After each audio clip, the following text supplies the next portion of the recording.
wish for absolute freedom is one of the constants of intellectual life, and in France it amounts to a tradition. This tradition is more anarchist than Marxist. It wants to reform reality in the shape of desire, and by uniting people with their desires, it wants to change all life. It is ironic and scarcely ideological at all. It boasts of its absolute modernity, but its roots lie in the 18th century.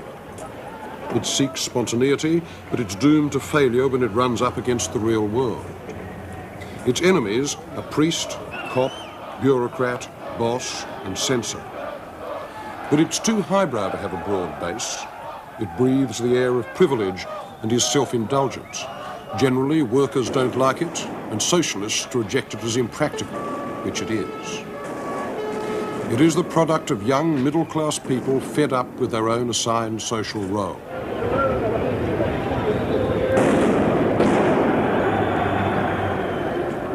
The last time it surfaced in France was in May 1968. But the time before that, it took a more complicated and aesthetic form and called itself surrealism.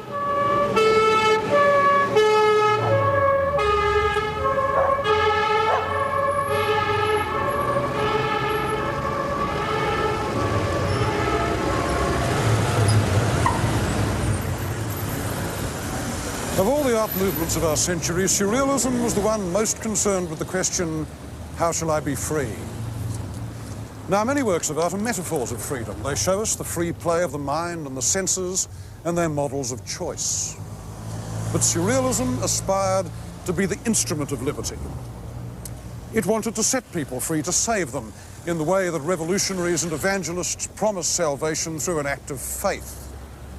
Consequently, there was a good deal more to surrealism than simply a solemn parody of revolutionary threats. It had something in common with a religion. It had dogmas and rituals. It had martyrs and holy saints. It had a circle of faithful, and it had a pope. He was a young medical student turned poet. His name was André Breton, and in the 20s he developed into one of the great fascinators of modern art. He inspired, as one of his disciples put it, a dog-like devotion, largely because he was very inventive, very perceptive, and very moral, not a combination one gets very often in French or any other cultural circles. So this evangelist believed that both art and life could renew themselves by contacting forbidden areas of the mind, the unconscious. That, in turn, would refresh our sense of the world by disclosing a whole network of hidden relationships, chance, memory, desire, coincidence, a new reality, a surreality, in the word that he borrowed from Apollinaire. The dream was the instrument for this. In dreams, the id spoke. The dreaming mind was unlegislated truth. And so was neurosis, the permanent, involuntary form of dreams. In this, Breton and his circle were part of the great movement of thought whose motto was the work of Sigmund Freud. But they were not really Freudians, and there is no evidence that Freud took them seriously, any more than Stalin would have taken notice of the surrealists' masochistic efforts to put themselves at the service of communism in the 1930s. Breton was a natural clan leader, and he soon acquired the devotion of a group, gently caricatured here by Max Ernst in 1922. In these early years, surrealism was mainly a literary group, but the presiding spirit of surrealist painting is over there. His name was Giorgio de Chirico, and his work was the link between romantic art and surrealism. Below the rational surface of 19th century art, there ran a fascination with dreams, with mystery, melancholy, fear. It was a world of pre-Freudian phantoms. Its main influence on de Chirico came through Arnold Böcklin, a late 19th century German.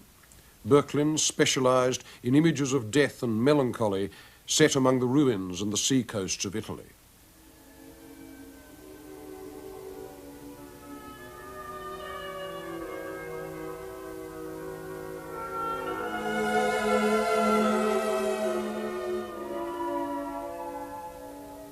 One thing that he extracted from Italy was the idea of historical places as condensers of memory. And this fascinated de Chirico too. What he discovered in the squares and arcades of Italy was not their solid architectural reality, but their staginess.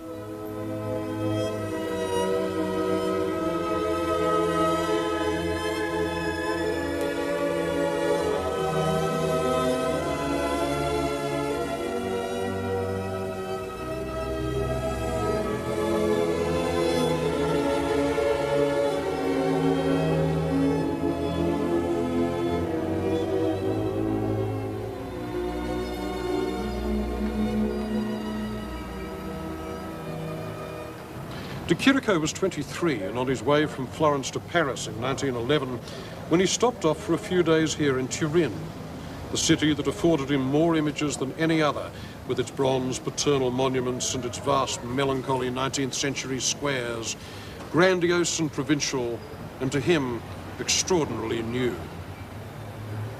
Later he remarked that this novelty is a strange and profound poetry which is based upon the atmosphere of an autumn afternoon when the sky is clear and the shadows are longer than in midsummer. And there is no Italian city, he said, in which this extraordinary phenomenon more displays itself than in Turin. So there it was, the verbal blueprint for the paintings with which de Chirico was going to have such an enormous influence upon surrealism.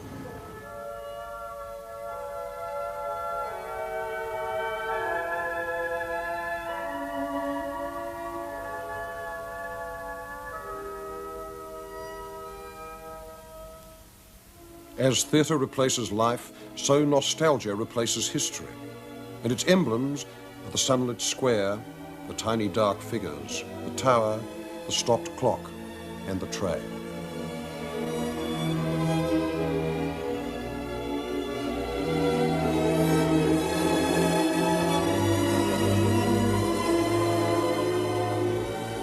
De Chirico was still in his early 20s when he was captivated by what he called the metaphysics of these scenes.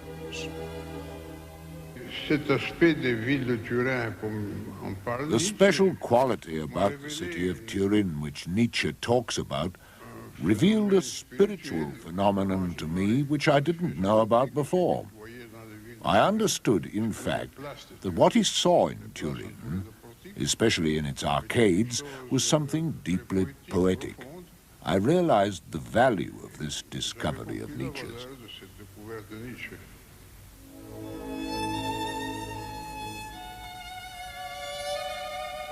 De Chirico's Italy is a brooding place. Its perspective suggests that reality is very far away, perhaps unattainable.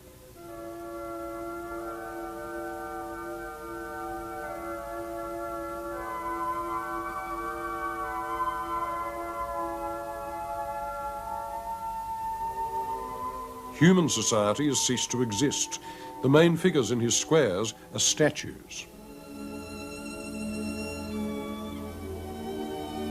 And in the most disturbing of all his paintings, called The Mystery and Melancholy of a Street, the statue does not appear at all. It just announces itself with the tip of its long shadow, drawing the girl towards it.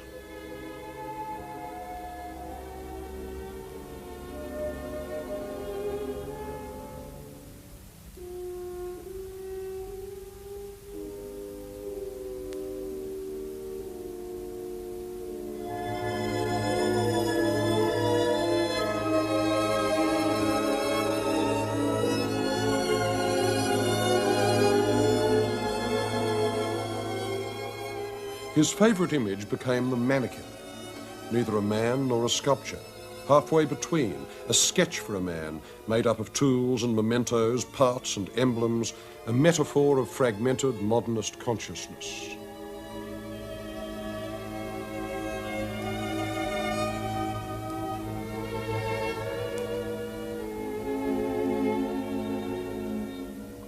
That tilted space came more from Cubism than from real Italian squares. But it wasn't the Cubist scaffolding that surrealism admired. It was the strange encounters between objects, and the clarity which later surrealist painters would imitate because it made the dream look real. De Chirico's space became the norm for surrealist art, a neutral place, an ideal plane on which odd things met in full light.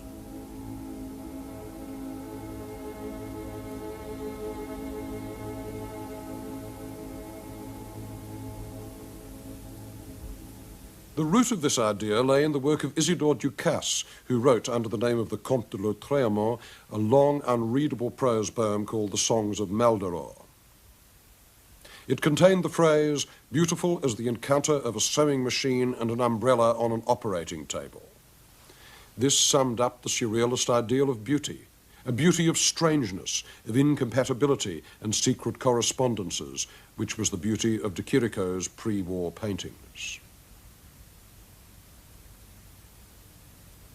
By 1921, Surrealism, a poets' movement, had got its first major artist in Paris, the young German, Max Ernst. He arrived with a packet of his strange collages, and their incongruous meetings of images cut from catalogues and magazines struck Breton and his circle as Lautréamont applied to art. They seemed to subvert the world. They seemed revolutionary and edgy poetry distilled from the most ordinary materials. They were the view through the gap in middle-class reality. Much later, in the 60s, Ernst was interviewed by his old friend Roland Penrose, once the leader of the English Surrealists. I was born with a very strong feeling of need of freedom, liberty. And that means also with a very strong feeling of revolt. Revolt and revolution is not the same thing. But when you have this very strong feeling of this need of revolt, need of freedom, and you are born into a period where so many events invite you to get revolted and throw over what is going on in the world and be disgusted with it and so on, it is absolutely natural that the work you produce is a revolutionary work. In Paris, Ernst grafted his collage technique onto de Chirico. This monster is called the elephant Celebes. Its shape was inspired by a photo of an African corn bin. Its top knot comes from de Chirico's mannequins. But for most of Ernst's images, there is no rational explanation. They come from a parallel world, a place of lucid dread, akin to the powerlessness that children sometimes feel. Ernst could compress a lot of psychic violence into a small space the size of a booby-trapped toy.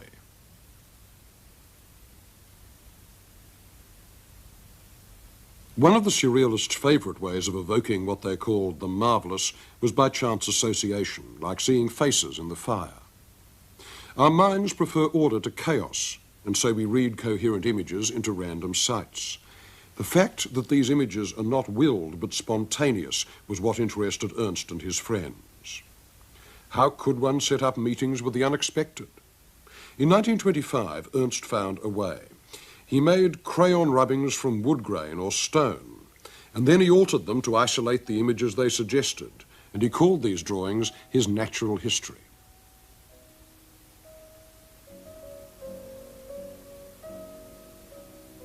But the strongest illusion of a parallel world in Ernst's work came from the collages that he began to make around 1930. He used Victorian steel engravings, cut and reassembled. For us today, their effect has changed a bit. They're still sinister, still disturbing, and still marvellous in their power of suggestion. The peculiarity of Ernst's world never lets up. It's always suddenly there, as though stumbled upon. But what we don't get is the sense of an immediate, vicious past upon which Ernst's work depended. This Edwardian world looks very remote to us, but it was the world in which Max Ernst grew up, and to subvert it was, for him, akin to an act of terrorism, the irrational attacking the world of ordered structures. It's important in a time when those who run the world pretend they can do it only with their reason, rational, and they are not even noticing that reason has almost nothing to do. Look what is going on in the world right now. Yes. What has been gone in the world in the last 20 years anyhow. Who made world history? Not the most reasonable people, the madmen did. So if painting is the mirror of a time, it must be mad to have the true image of what the time is. Yeah, that sounds a very dangerous parallel. Dangerous. Everything is dangerous. Because if art is to be mad as the politicians are mad... No, we are mad in a very different way. Yes, oh. I suppose exactly the that is the great difference, isn't it? Yeah. To one madness we oppose another madness. Yes, yes. But we do not pretend that this madness we oppose to this other madness can heal these people and make them keeping from doing what they are doing. It is only, an artist is only somebody who makes a statement.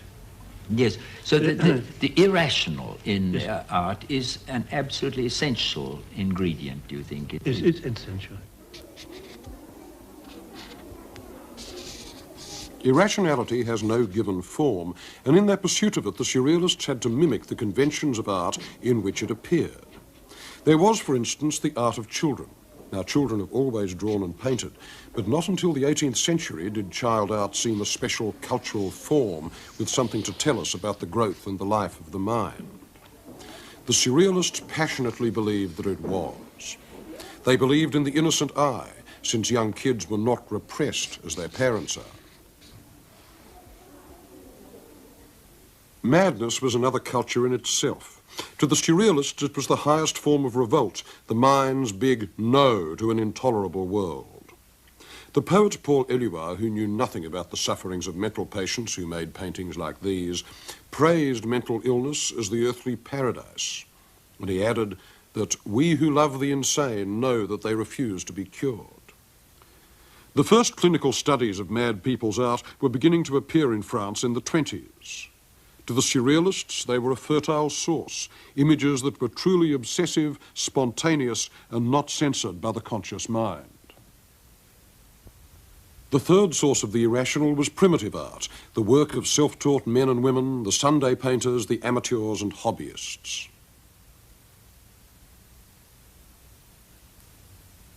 Their compulsion to make images was pure, and thus seemed more valuable to the surrealists than any amount of professional painting. The greatest of them was Henri Rousseau, known as the douanier, or the customs man, with his tight, patiently rendered visions of a jungle that he had never seen. These, to surrealism, were the marvellous made concrete.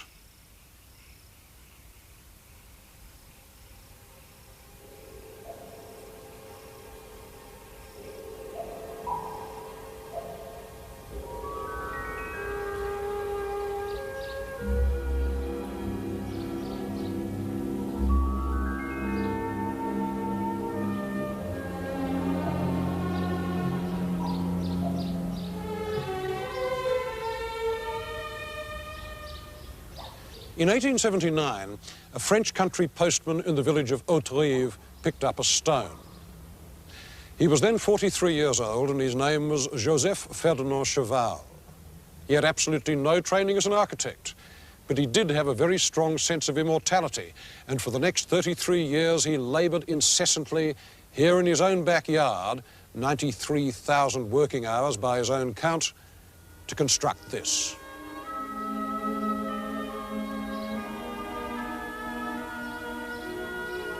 He made it out of stones and cement and iron bars and bits of wire and oyster shells salvaged from the local restaurants and anything else that came to hand.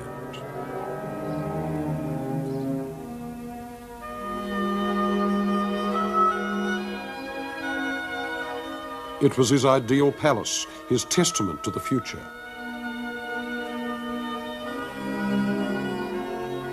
It was also the greatest single unofficial work of art that has come down to us since the 19th century. A cathedral of the unconscious mind.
The best painter among the Surrealists grew up in this landscape south of Barcelona.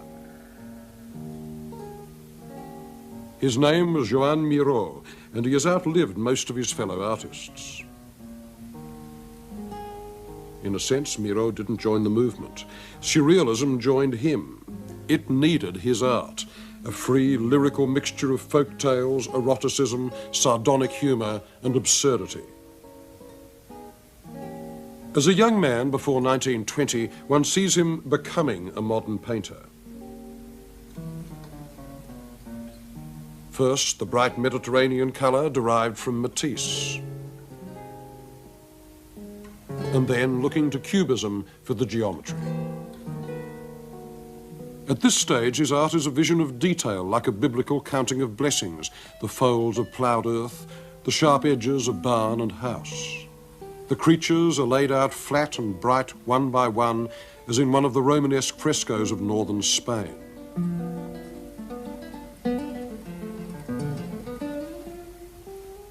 Miró broke loose from Cubism with this painting, The Tilled Field. There are the furrows of the plough, a house and a piebald mare in front suckling her foal. But then that tree has grown an ear. And that lizard is chatting with a snail while reading a French newspaper, a sort of ironical wave to Cubism. And up in the air, a rooster leaning from a tree, crowing, while the cloud behind it becomes its feathers. This is a metamorphic landscape. Everything in it can become something else.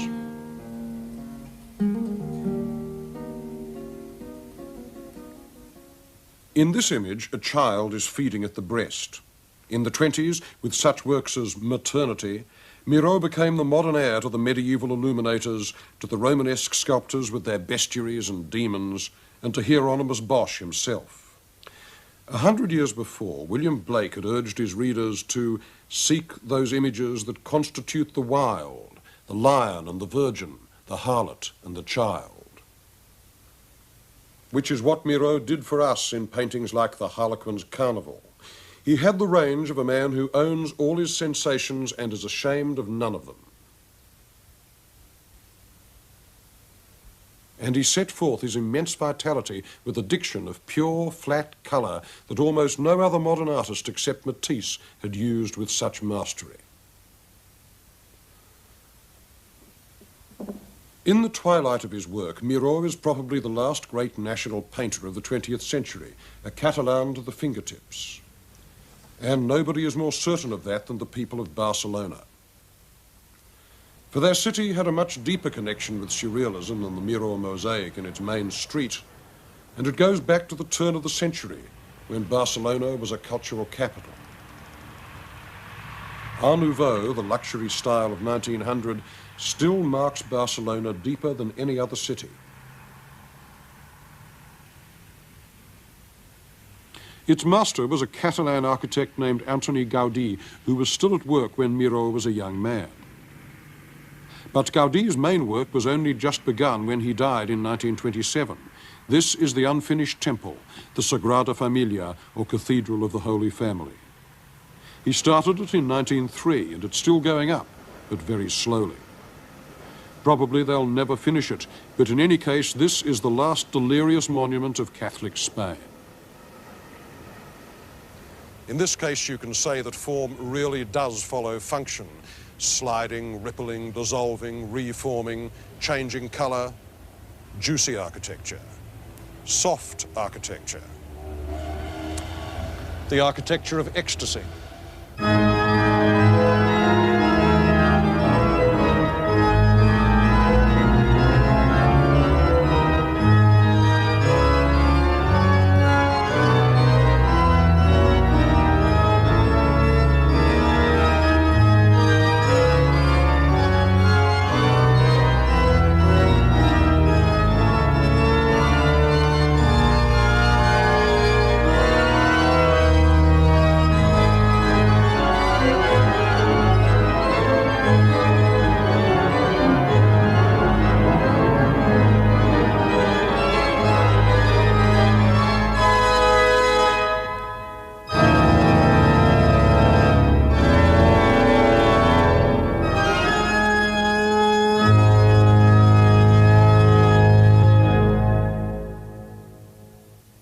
Above the city is the Parque Güell, which Gaudí designed for his main patrons, the Güell family. It was going to be a housing estate, but the houses weren't finished, and only the extraordinary park is left, with its mosaics and undulating seats, its fountains and arcades. To the classical eye, this is madness, not a straight line in the place. To purist, advanced taste of the 20s and 30s, Art Nouveau was really no better than garbage de luxe. But to the surrealists, it was marvellous. It was desire made concrete. And at the extreme end of the style, you get a kind of nervous irritability, a tropical growth, a feeling of substance continuously melting into metaphor that was very congenial to them, and it provided the legacy for another and slightly more dubious Catalan genius, Salvador Dalí.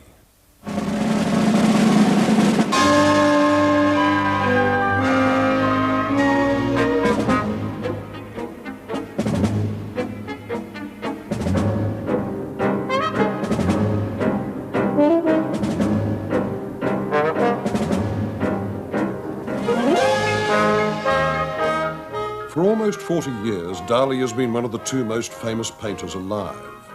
His moustache was the only rival to Van Gogh's ear and Picasso's potency. Do you have any trouble with it at night? I mean, do you have to peg it or anything like that, or does it stand up at night? No, in the night, clean every night. They come in soft, sleep. So at night it droops down while you're sleeping. Completely. And then in the morning, up she goes again. 3 minutes. Only in 3 minutes, fix my moustache. And then you feel you can face the world with that wonderful moustache standing up. Yes, because every day becoming much more practical for my inspiration. But I'm fascinated to know that.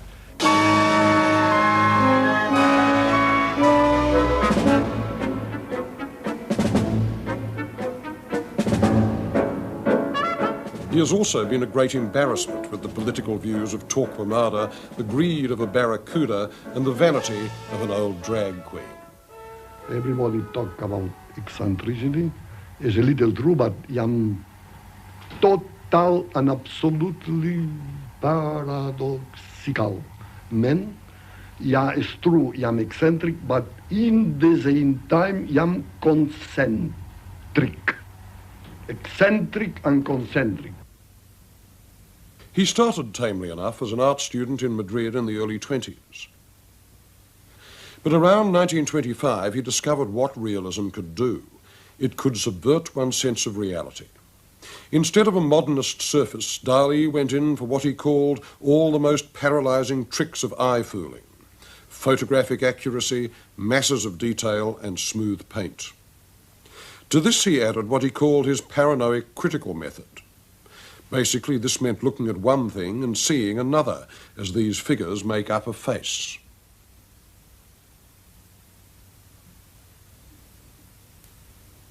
Dalí used this trick again and again in his paintings. This one is called The Metamorphosis of Narcissus.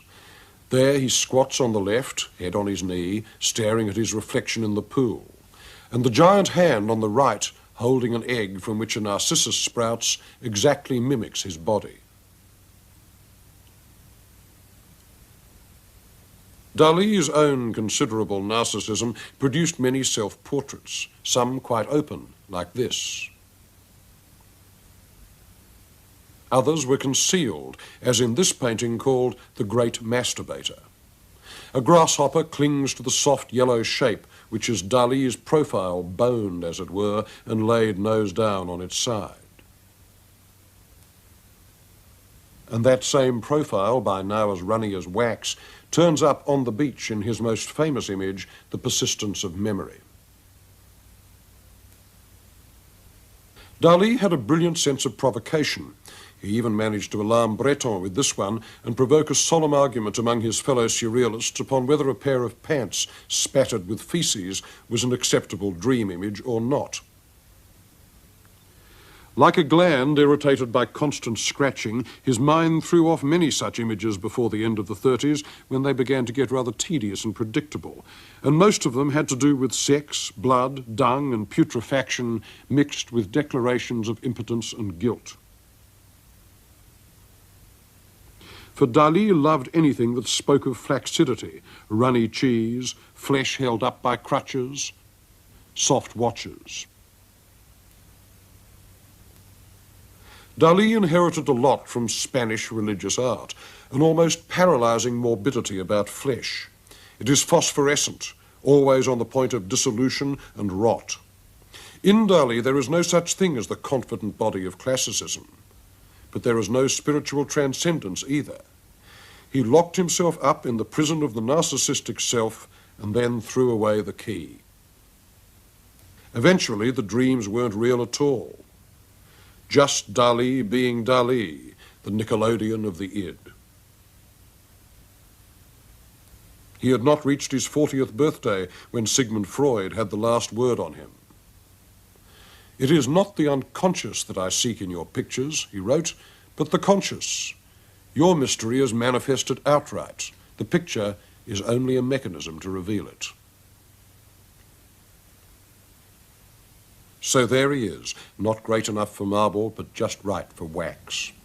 It's proper that Dali should have found his place here in the Paris Wax Museum, the Musée Grévin, representing culture along with the novelist François Sagan and the clothes designer Pierre Cardin. For the Wax Museum was one of the favourite spots of surrealism. It was a house of bizarre but second-hand illusion. Waxworks are neither art nor life. They're failures, they're sinister hybrids, and from that point of view, the cruder they are, the more potent they get. They mock the powers of art and offer none of the consolations of nature. No wonder the surrealists like them.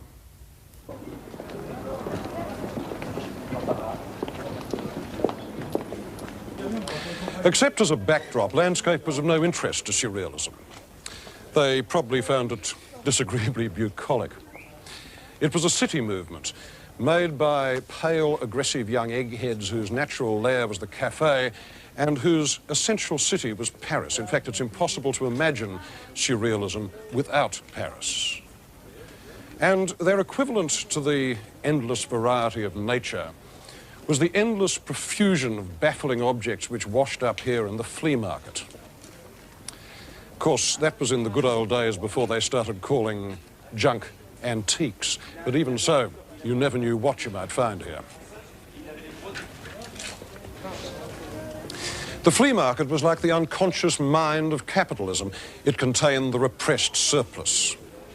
This is where the sewing machine met the umbrella on the operating table and in due course gave birth to a whole flock of progeny, a new art form, the surrealist object.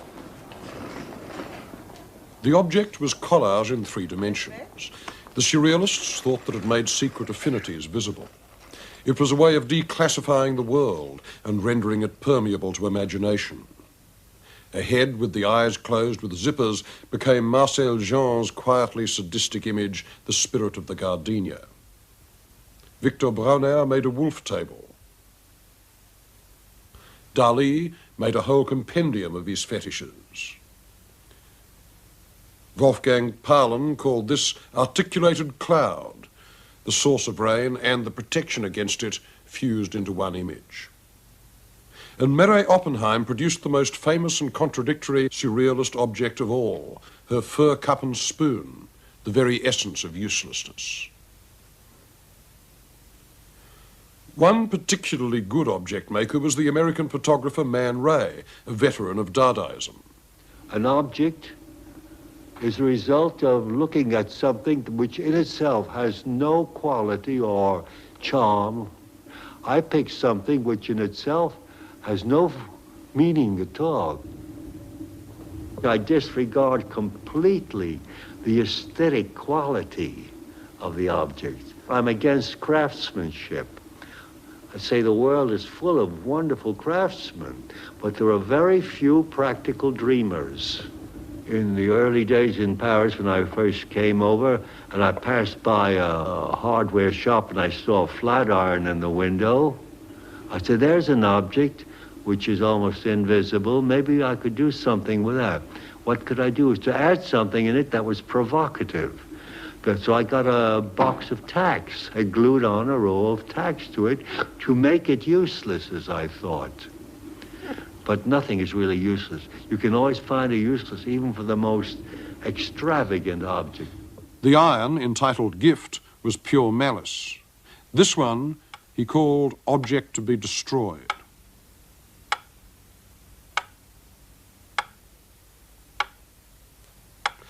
The cult of objects underlined another aspect of the surrealist imagination, the belief that the marvellous, that state of almost sexual excitement that Breton called convulsive beauty, was always available, hidden just below the skin of reality. The artist who produced the best evidence for this idea lived in a modest house in a Belgian suburb, and his name was René Magritte. Magritte was Monsieur Bourgeois to the letter, stocky, taciturn, suburban. He died in 1968, but his work continues to serve its audience rather as Victorian story painters served theirs. People like stories, but modern art doesn't tell many, and Magritte did. However, his stories weren't narratives. They were snapshots of the impossible.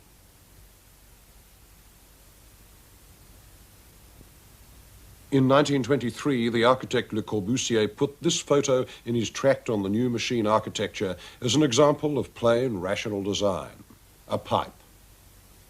5 years later, Magritte contradicted him with this painting. This is not a pipe. It became one of the most famous phrases in modern art, a manifesto about language, the way meaning is conveyed or frustrated by symbols. Because this indeed is not a pipe. It is a painting, a work of art, a sign that denotes an object and triggers memory. No painter had ever isolated that basic fact about art so clearly before. Denying the names of things took you through the mirror of illusion into a quite different world, where things change their names and lose their meanings. A candle equals a ceiling, and the moon, a shoe. The first characteristic of this world is dread, sometimes at the crude dramatic level of the silent movies that Magritte used to watch, which is echoed here in his painting The Menaced Assassin. Magritte has given us some of the most vivid images of alienation in the whole lexicon of art. This one is entitled The Lovers. This, a painting of the most piercing sadness and sexual pungency, is called The Rape. The usual tone of Magritte's work was of a world both matter-of-fact and slightly out of control. Magritte painted things so ordinary that they might have come from a phrase book, an apple, a glass, a stolid Belgian nude, or a human eye. There wasn't much on that list that an average Belgian clerk circa 1935 might not have seen in the course of an average Belgian day. But then that clerk was one of Magritte's favourite images too. Here the clerks descend like rain on the roofs of Belgium as though they were commuting from heaven.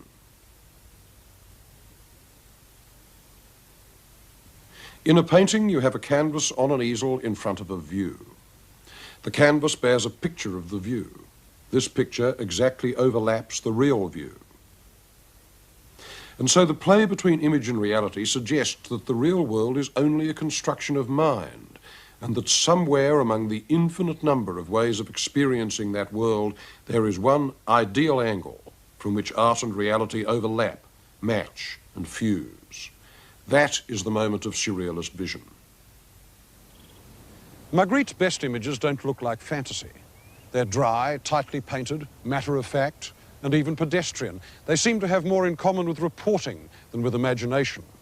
And so the proper response to them is the double take. Magritte loved paradox, and he was its absolute master. And his paradoxes needed the context of real life. His paintings are not so much about the world as about the ways we find to describe it.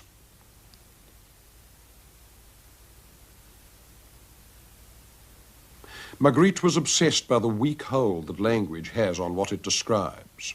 That sense of slippage between word and thing, image and object, is one of the sources of modernist disquiet, and in making it his subject, Magritte became one of the artists without whom modernist culture can't be understood.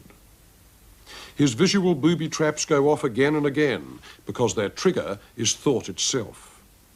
When the cannon fires, the walls of familiar images go down, and we stand, as the title of this painting tells us, on the threshold of liberty.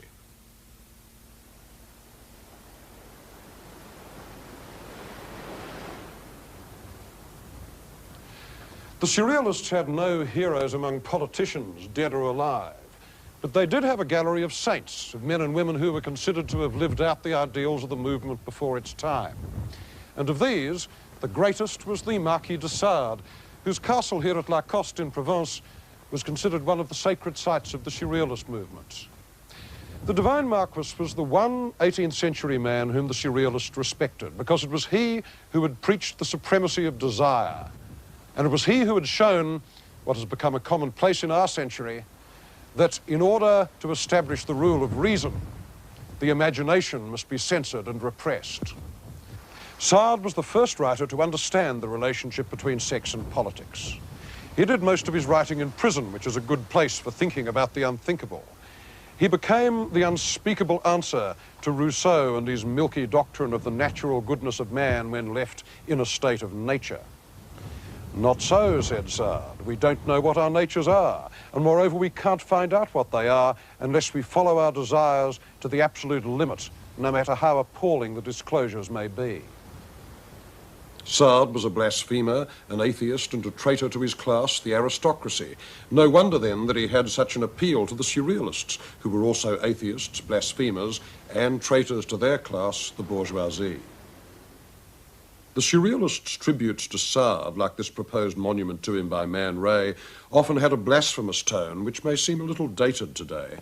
But the Surrealists were almost all baptized Catholics, living in France when the church still had a great deal of power.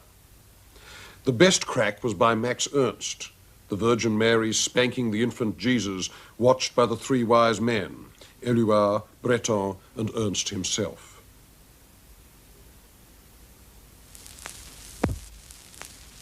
Sex, being loaded with taboo, was one of the great Surrealist themes. But the Surrealists only stood for one kind of sexual freedom, which insisted that imagination could only be set free by single-minded devotion to one woman. Yet this romantic spirit did not translate into their art. There, the idea of woman was a thing, a mannequin, or a piece of furniture. In Hans Belmer's sculpture, the woman is no more than a sexual doll, abused, manipulated, intensely pornographic. As the 30s wore on through the Spanish Civil War towards 1939, their tone was less frustration than apocalypse. Max Ernst summed up the sense of foreboding in one prophetic painting called Europe After the Rain, a place reduced to creepy namelessness, a vacated planet, all ruins and jungle and decay. And when the rain in fact did come and the German army rolled into France, the Surrealists prudently ran. Many of them went to America. And so it was in New York that the remains of Surrealism took root and mutated. But the greatest American artist of the irrational was already living there in a frame house on Utopia Parkway in Queens, outside Manhattan. His name was Joseph Cornell, and he made boxes. In one sense, the box was a metaphor of Cornell's own shyness. Very few American artists have ever so banished their outward lives to preserve their inward one. And there were its emblems, preserved under glass, filed away inside the wooden walls. They represent a distant reality, not a historical reality exactly, more like a theatre of memory whose images keep crossing and recombining. The birds, the planets, the charms, the provincial hotels and ballerinas and foreign postage stamps. It could have looked precious like Victoriana, but it didn't because Cornell had such a rigorous sense of form, strict and spare like good New England carpentry. De Chirico's paintings were full of nostalgia for lost experience, but in Cornell there is much less sense of loss.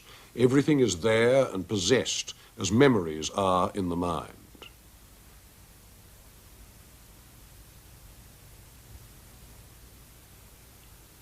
Some of the boxes were very elaborate.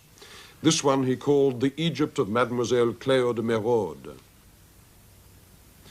She was a famous French courtesan of the 1890s, renowned equally for her greed and her beauty. In effect, Cornell compares her to Cleopatra and makes a casket for her with the emblems of Egypt in it. A sphinx, sand, pearls, serpents of the Nile, and so on.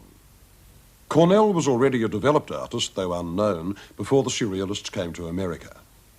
The side of the American irrational that got most from Surrealism in the 40s was the work of painters like Jackson Pollock, Mark Rothko, and Achille Gorky, later to be numbered among the abstract expressionists. And among them, the main bridge was Gorky. He had a peculiar career, this Armenian refugee, with his florid imagination, deep insecurities, and eventual suicide at 44. For the best part of 20 years, he turned out pastiches of the artists that he wanted to become, of Picasso and then of Miro, imitating him in paintings like this.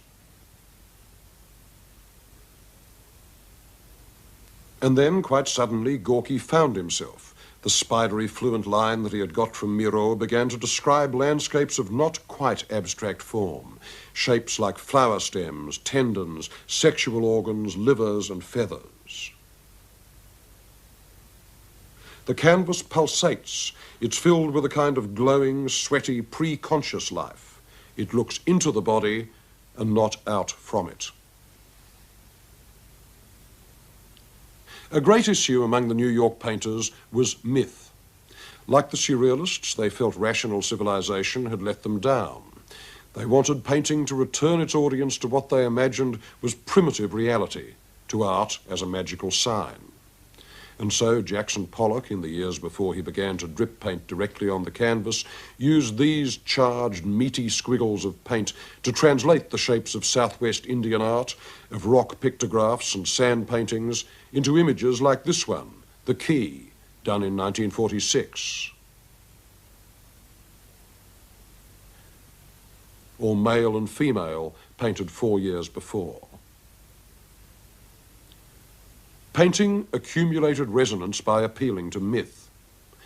But the myths were in decline, and the painters were not Indians or cavemen, but New Yorkers living in the age of psychoanalysis.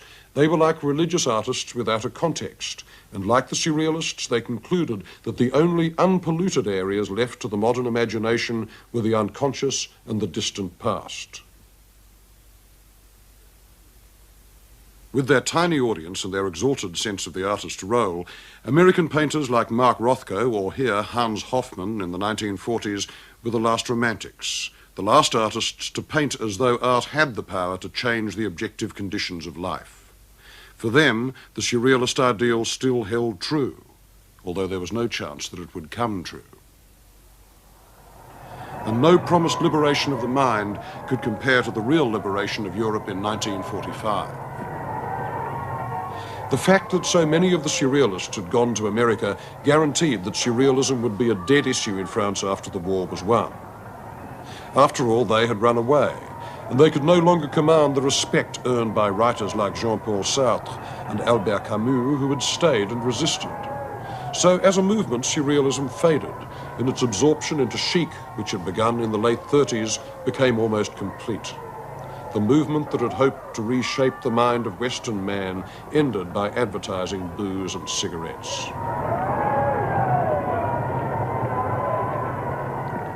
But was that all? Not quite. For the memory of surrealism, its deposit of ideas, was strip mined by artist after artist in the 60s and 70s. As a proposition about freedom, it still remained infinitely intriguing. In 1969, the Romanian artist Christo wrapped a whole section of Australian coastline in plastic and rope. This harked back to 1920, when Man Ray wrapped a sewing machine in a blanket and called it the Enigma of Isidore Ducasse. By the same token, Breton wrote that the simplest surrealist act, the most gratuitous one, would be to walk into the street shooting a revolver at random into the crowd. Again, almost 50 years later, a Californian named Chris Burden fired a revolver at an airliner taking off over Los Angeles. He missed, and this action he called art.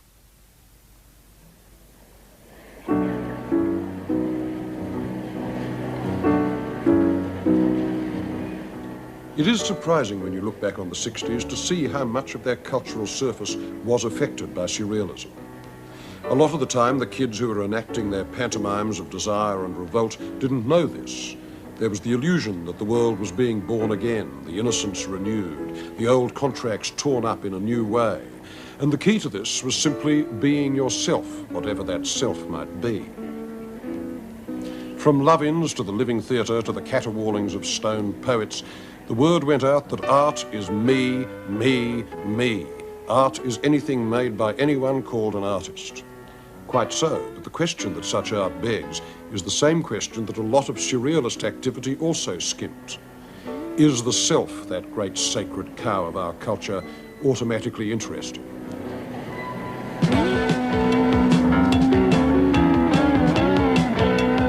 Or can it only hold our interest as art to the extent that it produces ordered structures? Looking back, I don't think there's much choice. But in the 60s there was, because then, diffused through the West, as in the 20s, you had a dandyistic theatrical revolt based upon a cult of youth, which, like surrealism, was a romantic revival. Ecstasy, irrationality, old Dionysius trying to assert himself again, dressed like a pantomime wizard and nattering about hobbits and cosmic consciousness. If there was one link between surrealism and the 60s, it was the illusion that youth was truth. By being born, one had surpassed history. By finding reality intolerable, one became a prophet. There was another war in Vietnam this time to help create an idea of class based on age. So it was thought, or rather felt. But all this fabric of illusion came apart in the 70s.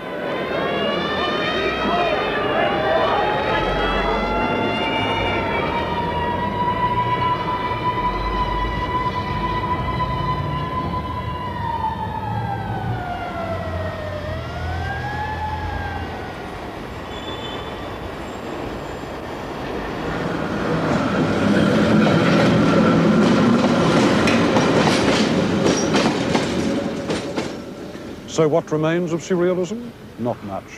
It became exactly what it set out not to be, a style, and not a very durable style at that. It took European artists the best part of 200 years to digest the implications of Michelangelo's nudes, but surrealism was completely digested within a matter of 50 years, a quarter of the time. And in the meantime, its devices have come to look more nostalgic than revolutionary. The Magrittes and Ernsts that were once hard nuggets of contradiction now end up in the sale rooms fetching enormous prices, just more units in the smooth flow of exchange that blurs the meanings of all art. But there is another side to it, because surrealism was less an art movement than a rebellion of the mind that chose painting as its vehicle. It may not choose to inhabit painting again. Yesterday, the poltergeist was throwing plates in the kitchen. Tomorrow, it may turn up in the hall. You don't know. It's a very durable spirit, and it's hard to exorcise. But it loves everything that is contrary, extravagant, and free. And its very cussedness, its perversity, is a form of innocence, a declaration of hope.